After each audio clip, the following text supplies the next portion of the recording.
fascinating, interesting debate show is live in the huddle.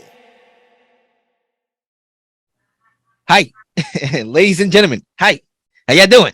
Okay, ladies and gents, welcome back to another topic here on In the Huddle. And I had to play it off because anytime I talk about this specific topic, I get a little bit crazy to the point where I can't even find my words. So I just say, hi, ladies and gentlemen, how you doing? Anyway, Cavaliers star Donovan Mitchell. It's mad weird saying Cavaliers star because I thought I would be saying Knicks star Donovan Mitchell, right? But I'm saying Cavaliers star. Like, how did this happen? Okay, wake up from the coma, dummy. We in 2022. A lot has happened. Anyway, Cavaliers star Donovan Mitchell says he thought he was being traded to the Knicks. Kind of had a feeling I was going to get moved. Like I said, I thought it was New York. I'm not going to lie to y'all. Can the Knicks be a playoff team this season despite missing out on the prize? I won't call him free agent because he was traded, but the prize acquisition in Donovan Mitchell. And we have a lot to say on this topic, including myself. I will start this off, and then Dino, you can pick it up because I know we both got a lot to say about this topic. I think for me, for starters, reflecting back to that whole Donovan Mitchell botch trade from the New York Knickerbockers that everybody's giving the Knicks credit for saying, nah, I'm good, when we actually did send out a package for the Cavaliers that they turned down. I think hearing that Donovan Mitchell thought he was going somewhere, it kind of run me off a little bit funny because I'm saying to myself, wait, so you didn't have any intel of where you was going? All right, cool. The Jazz was a team that got about 4 first-round picks for Rudy Gobert. They got a first-rounder for Royce O'Neal, and they also got a package of players in that deal. Okay, cool. You would assume that Danny Ainge would work out a deal with his best player, if you're going to trade the dude, to say, all right, let's work together and see if we can find a trade that we could benefit from, but you also would want to go to. Right? I just think you would have that type of respect for a guy in Donovan Mitchell who, number one, didn't request to be traded despite you tearing down this franchise and remain publicly in check, privately in check by saying, I'm going to thug it out. I'm not pushing for a trade. I would think you would work something out with that dude. And I think, the Knicks, it would have been a win for all three phases, all three parties. For Donovan Mitchell, he goes home. That's where he want to go to. The Knicks, it will be, you're getting a star to add along Jalen Brunson. And for Danny Ainge, you will be getting the assets that are better than the assets that you ultimately got for Donovan Mitchell from Cleveland. So now, with that being said, I think the fact that Donovan Mitchell didn't have no intel, I think is alarming to me that he didn't just know, you traded to Cleveland. Cool. But anyway, with that being said, to answer the question more directly, I think the Knicks are going to be fine. I like the pickup of Brunson. I know a lot of people thought we overpaid for the dude, but he gives us one word: stability at the point guard position. We all know that a lot of people come to me and say, well, Lil, how is the spacing going to be? Right? He benefited from a lot of spacing out there in Dallas. We don't have shooters like that. So how is he going to operate? Well, I would say I would counter that question with an argument of my own. Okay, he was playing alongside Luka Doncic, one of the highest usage rate in the NBA. That's hard to show your full playmaking skills because every time that Luka was out for the games that he was out, his points per game went up and his assist totals went up as well. So now that he has the keys to the car that he can drive, literally, he is the guy. He's the most talented player on the roster. No shots of RJ Barrett. He's on the way. But now you can show your playmaking abilities more. And now you don't have to be worried about trying to fit in with a Don. No, you are the Don for our team. Another reason why I think we could improve, I don't know about making the playoffs, to be exact, to answer the question. I say playing. I think we're a playing team for sure. We have to be better than last year. You have RJ Barrett. And the evolution of RJ Barrett, if you look at his trajectory, he always got better as an all-around NBA player. I think that increases. Now that Brunson is going to take away some of that headache and heartache for Barrett. So, yeah, I think we're going to improve. Listen, I think Tibbs learned his lesson. He knows what happens when you give Obi Toppin his minutes. Look at his points per game when he got his minutes towards the back end. So I think improvement by young guys, the development of RJ, developing into a star, and the addition of Jalen Brunson will be enough to get us to the playing tournament Because look at the East. I'll leave it there. I don't know, man. I mean, the last part, look at the East. I agree with you. The Knicks are going to get better. With Brunson, they're going to get better. Now they got a point guard. They're going to get Brunson, Barrett, Toppin, Mitchell Robinson, Randall. That's not a bad lineup, you know? They're going to be a better team. But the thing is look at the East. Now, Donovan Mitchell just got traded to the East. Cleveland is not a playing team anymore. Cleveland got substantially better. Because guess what? They get up Sexton, Markkanen, Agbaji, I think that's how you say his name, and 5 firsts. That's a hefty haul for Donovan Mitchell. I think the Cavs, I think they overcompensated. And Zay, I remember there was one of the episodes previously, you said you would give up 8 first-round picks for Lillard. That would be good, but not for Mitchell. I ain't giving 8 picks for Lillard, and I ain't giving 8 picks for Mitchell. I think that the Cavs overpaid a little bit, because in my eyes, Mitchell is a good number 2. I don't think Mitchell's a number 1 guy. I know, granted, 25 a game, that's who Mitchell is, but I just don't know if he's number 1 guy, because he was number 1 guy in Utah. And, you know, they were always getting bounced in the first or second round. They were the heavy favorites against the Mavs this year, and they got bounced. And Luka didn't play 3 games, or 2-3 games he didn't play. And the Mavs won 6. So I do think the Cavaliers got substantially better, because now you got Darius Garland, you got Donovan Mitchell, you got Evan Mobley, the runner-up rookie of the year, and you got Jared Allen. Like, that's team right there. So now Cleveland they're not a playing team. They're a 5 seed. They're a 5 seed, in my opinion. So you put them in the upper echelons. You put them up there with, you know, the Celtics, the Bucks, the Heat, the Sixers, the Cavs. That's 5 right there. You got the Nets with whatever they got going on there. You know, you still got Kyrie Irving. You got Kevin Durant, 7-foot sniper. And now you got Ben Simmons. Who knows what he's going to play, as they would say, Bum Simmons. Is he going to play? We don't know. We'll see what happens. But you still got the Nets there, right? And you got the Hawks. And the East runs deep now. It's not like the East used to be, like we were growing up, we were younger, how, you know, LeBron just ran the East. It was like LeBron, the Pacers, and the Celtics. Like, that was it. It's not like that anymore. The East runs deep. So did the Knicks miss out on Mitchell? Yes, they did, because I still thought they gave a pretty good package, and the Knicks would have gotten even better with Mitchell. Let me question real quickly here, Dino, for you, because I said playing. I don't think we're a playoff team. I don't know what Zay gonna say in a few minutes. He didn't want to say the Knicks were gonna be the 3 seed last year, so I'm very interested in hearing where he thinks the Knicks are going to be, because the Knicks could never do no wrong in Zay's eyes. I'm more of an objective Knicks fan. I say playing, but I think for me also, it's like, okay, if we got Donovan Mitchell, where would we be? I would Because say a lot of people question, like, having 2 guards that are 6'1", you know, defensive liabilities. How much better? The Knicks were going to give up Barrett for Mitchell, right? Or was it Toppin? Correct. Yeah, we're going to give up right? Barrett and Mitchell Robinson. No center on his team. Yeah, I think if you take away Barrett, this is my reasoning. You take away Barrett off that Knicks team, whether you get Mitchell or not, the Knicks aren't going to improve as much as Cleveland did, because replacing Colin Sexton is a lot easier than replacing RJ Barrett in the circumstances that they are on their teams. Like, you give the Cavs Mitchell, and now the Cavs get a lot better. But if you take Barrett off the Knicks, even though you put Mitchell there, you're still losing Barrett, who could play the 2 and the 3. So the question Barrett's going to only get better. Sexton, I don't think he's going to get as better as Barrett's going to get. So the question that I have is, Claire, I thought we had a better package, and Cleveland was still able to keep their depth and core intact. So it's like, how are they able to get that deal done when we had 8 first-round picks? It's like, why? And we had better play. Listen, I just think Danny Ainge. I don't know. That's the Knicks right there. That's what I think, you know. But Zay, go ahead, my brother. You know, y'all both made very excellent points. Y'all both brought up a lot of things that happened throughout the trade.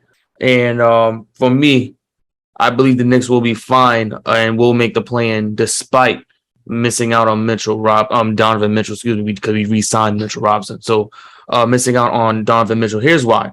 I think we are overrating the Cavaliers based off our star talent. We have to understand that their starting 5 is going to be Darius Garland, Donovan Mitchell, Karis LeVert, Evan Mobley, and Jared Allen. But I don't know about you guys. That sounds like the worst perimeter defending team in the NBA. they can't defend in the perimeter. Karis LeVert being your best perimeter defender is horrible. Lauri Markkanen being in that starting lineup at 7 foot hindered teams from shooting threes. They couldn't do what they wanted to do because they played a 3-2 zone, put Lauri Markkanen up top, and forced guys to drive into the paint, to drive past Markkanen to go towards Mobley and Allen. With Karis LeVert out there, with Donovan Mitchell and Darius Garland, who are both 6'2 to 6'3 each, they're not going to be able to defend anybody in that perimeter and shoot. They're going to be getting 3 shot over them for the majority of that season. There's a 3-point shooting league. So if you're saying that don't matter, that's going to be matter to a lot of teams. I don't have the Cavaliers in the top 6 spot seed in the Eastern Conference right now. In my opinion, no order right now because jumble around. It's Boston Celtics, Milwaukee Bucks, Miami Heat, Brooklyn Nets, Toronto Raptors, and who's my 6th team? Well, Philly. Yeah, those I think the the top Cavs. 6 teams. I think think the Cavs are going to be a better playing team. Them getting Donovan Mitchell doesn't increase their chances. You have to also remember the Cavaliers do not have a bench. They have Kevin Love coming off that bench. That's not enough to win them games. Kevin Love is at best right now as a spot up shooter. I believe Karis LeVert is coming off the bench, if I'm not mistaken, and Ricky Rubio will be coming off the bench too. I think they benches, they have expanded. They need to start it then, because if they got Karis LeVert come off the bench, I got to find out who the heck their starting small forward will be, because it doesn't look good. That team does not defend well. Okafor, some things. He has an African name. It is interesting to see how this team's going to go. The Knicks did justice, because if you would have traded for Donovan Mitchell, they would have been depleted assets. They would have been depleted cap space to sign anyone else to go to that team, and the team would have had a long gem in guards, because they would have kept Evan Fournier, they would have kept Quentin Grimes, they would have kept Derrick Rose, they would have kept Emmanuel Quickly, they would have kept all these different guards on the team, Miles McBride, and had nowhere to play them because they added Donovan Mitchell to a team. Everyone wants a star. Oh, the stars don't come to New York. It's because the Knicks don't develop stars. We haven't developed an NBA star since Patrick Ewing in the 80s. We have to think about that. We need to develop stars. Everyone complains about stars not coming to New York. It's because you don't develop them. We finally have a star in RJ Barrett. We finally have guys. Emmanuel Quickly, his rookie year, had more 20-point games and 30-point games than Anthony Edwards and LaMelo Ball. We have to remember those things. These are the small things that people forget about. We have Obi Toppin, who we drafted high. Develop him. We have Quentin Grimes we drafted. Develop him. We have Mitchell Robinson. You still got to develop him. The guy came out of high school and went straight to the NBA. You're not developing all of our young assets and talent. You mean Tib? I'm glad seeing you speaking to Tib and not me or Dino here. No. I mean, Tibbs is doing what he can. Tibbs is keeping it talent. He's developing them. We talking about the guys that develop. RJ has, since he's been with Tibbs, has increased his because scoring per game. And that's more so on a few factors. RJ Barrett, him putting the work in, and the fact that he was our highest pick, of the last couple of years that we thought, would be that guy. So he had talent already. I'm talking about the guys that are not as talented as RJ. We all know the stubbornness of Coach Tibbs, right? We all know he wants to play, veterans. That's his thing. He just play the veterans. And when you have Evan Fournier lodging in all the minutes that he lodged in last year, when it was clear it wasn't going to work, I just think when you have a guy like Ken Reddish, for example, on your team and you're not playing him at all, it's just the ultimate sign of disrespect and the neglection to the young stars that could potentially be on your team. And I don't feel that Coach Tibbs is the guy to do so. So I could understand why Tibbs, would be in a better spot if you got in Donovan Mitchell, because we all know that he's going to play Donovan Mitchell a lot of minutes and Jalen Brunson. I feel sorry for Jalen Brunson to some extent because he's going to be playing a lot of minutes and he's a point guard. Remember, Derrick Rose and Tibbs, and he's undersized too. So and we don't shoot. So that's another thing. Real quick, and I think, Coach, before you get in here, real quick, I just want to say something real quick. I'd say that this training camp and preseason is going to show where Tibbs is at, because Tibbs always gives people a fair shake if you have a great preseason. You have a great preseason, a great training camp, he gives you a fair shake. This is going to be the preseason if Cam Reddish comes into training camp and earns his minutes, takes somebody's spot, because that could potentially happen this preseason. Evan Fournier is another person who could potentially earn more minutes if he comes into the preseason training camp like FIBA Evan Fournier. Fournier, when he's playing in the international tournaments, looks amazing. He looks spectacular. You would have thought he was a star player in the NBA, the way he plays in the freaking international tournaments. But it all comes down to what happens in that preseason training camp. We have a lot of guys on our team that are hard workers, and that's something that takes away minutes from certain guys. Cam Reddish has been known as a lackadaisical basketball player. He trots up the court. He doesn't run full speed. He doesn't do a lot of different things despite his talent. He has a stigmatism on his name that he is a lazy basketball player. He is a guy who does not play full speed. And that is a knock on his name. That's a knock that he has to take off. But if he feels like he's a star in his league and he deserves to get star treatment, then he's going to get seated on the bench because you didn't earn nothing yet. You got drafted high in Atlanta, but you didn't play like a star in Atlanta. You waited until Trae Young got hurt. You waited until guys didn't or weren't showing up at the time to say, okay, let me score 25, let me score 30, let me play, let me hustle, get some plays going. He has to score in order to hustle. And that's the issue with Cam Reddish from a lot of people's eyes. He needs to earn those minutes. Until then, he's just going to be another talented brother in the NBA who didn't hustle and didn't play hard and got seated on the bench for long periods of time. So, Zay, quick question. Oh, yeah, go ahead, Mel. Go ahead. Quick question. So, why did the Knicks give up a first-round pick for him? We traded Kevin Knox. You can't get rid of Kevin Knox without trading a first-round pick. That was the best thing the Knicks did. They traded Kevin Knox and got. I think they got rid of a future pick or It wasn't our pick. I think it was like one of those picks that had a protection on it. So it wasn't like an unprotected pick plus Kevin Knox. It was like a Kevin Knox in here, which was smart because Kevin Knox was stinking up the garden. It was getting bad. We drafted him high too. He just was not learning. He couldn't shoot. He was shooting inconsistent. He couldn't finish at the rim. And that's part of the problem because the Knicks, they don't draft like they have iffy drafts. Kevin Knox being an example, a guy that we drafted with a high pick.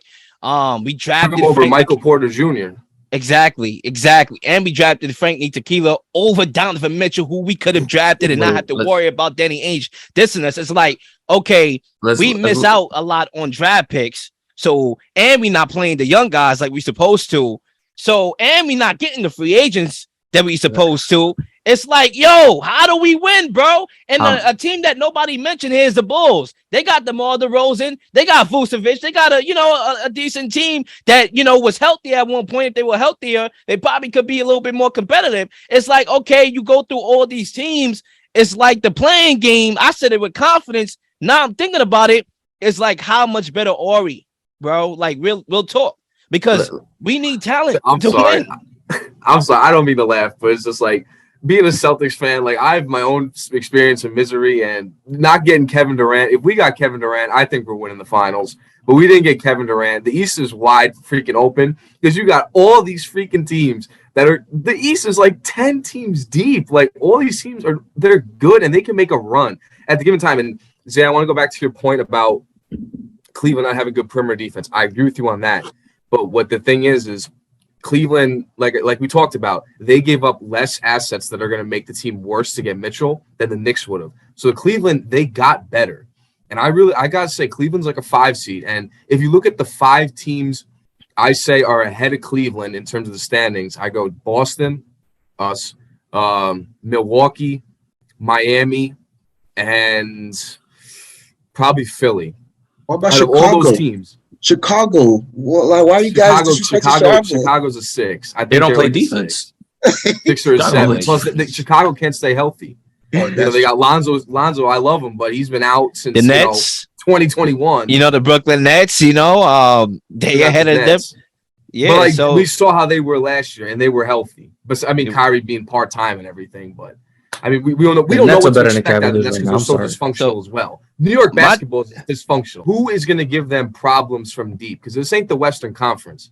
The Western Conference, I feel like they got more shooters. In the Eastern Conference, who do you got? I mean, granted, we have 3-point shooters, but we're spotty from 3. When the Celtics go down, we start just chucking up threes because we just lose our minds. We're not mentally strong yet. I mean, you got Milwaukee, but Giannis can't really shoot threes like that. The reason why the 76 is a little bit iffy when it comes to shooting threes. Like you have the East is a little 3-point shooter. I mean, Miami got Duncan Robinson and Hero, but like I just don't see like deep 3-point scoring teams in the East that would really give Cleveland like a lot of problems, so to say. I'm not saying they're coming out of the East, but like I don't think Cleveland's going to be as bad off as people are saying. I think they're going to be pretty good.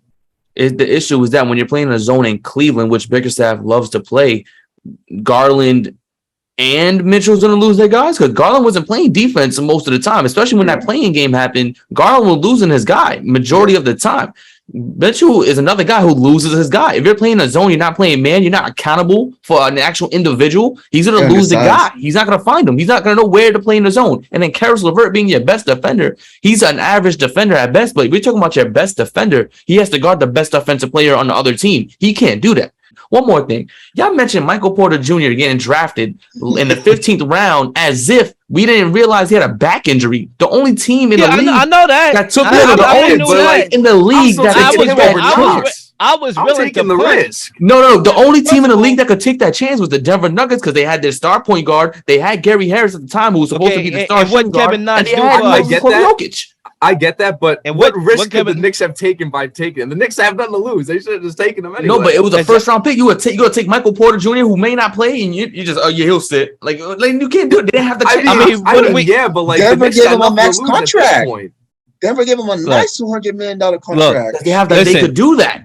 We have Jokic and Murray. You can do whatever you want. Give anybody a max contract at that point. We can't win for lose when it comes to the Knicks. No matter we go left, we go right. At the end of the night, same result. It is what it is. I'm pretty much done. I think we talked a lot about that topic.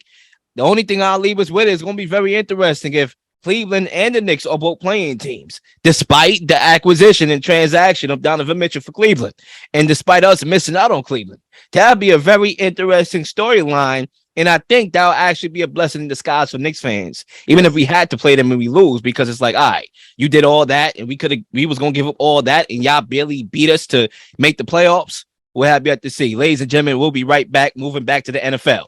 Keep it locked.